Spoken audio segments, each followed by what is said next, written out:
And the final chapter in the book really is about what I've learned through these processes and what I bring as a result of that learning to activism, to being in the world. I'm going to talk really briefly before we do Q&A. I have on the back table what I call a pocket guide to practical peace. Fits in a bookmark. On the back of it are 6 practices. And I call them practices, they're not rules. They're things you have to do, they're things you have to live. And they're guided by wisdoms that I've encountered. So I call the first 2 the foundations.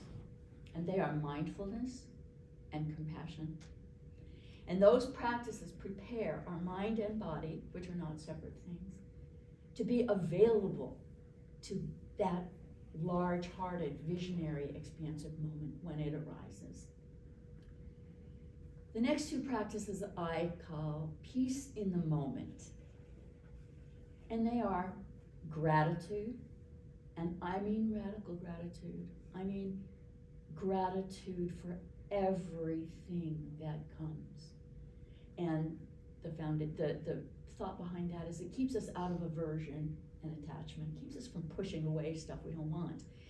Be with what is. It is what the universe has delivered in this moment. It's the initial conditions for the rest of time. Be with it. Also, non-judging. So Jung teaches us that when we judge others, what we are really seeing is a disowned part of ourselves. And what postmodernism teaches us is that when we judge others, everything we think we know depends on where we are situated historically and culturally. So, non-judging, meeting things, letting them show us what they are instead of coming with a construct of what we think they are.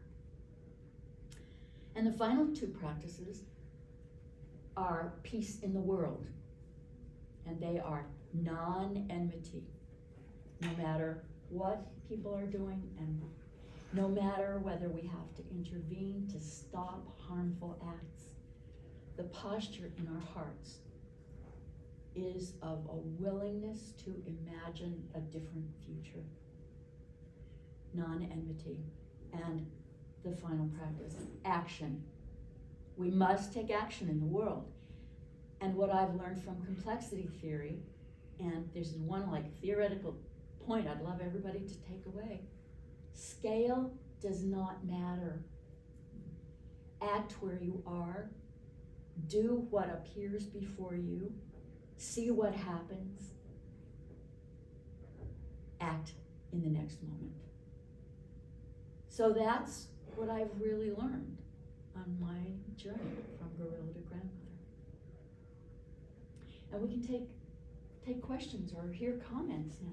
And I want to say, the students have to leave in 10 minutes. They're not striking. They have to go to their class for another activity. Okay.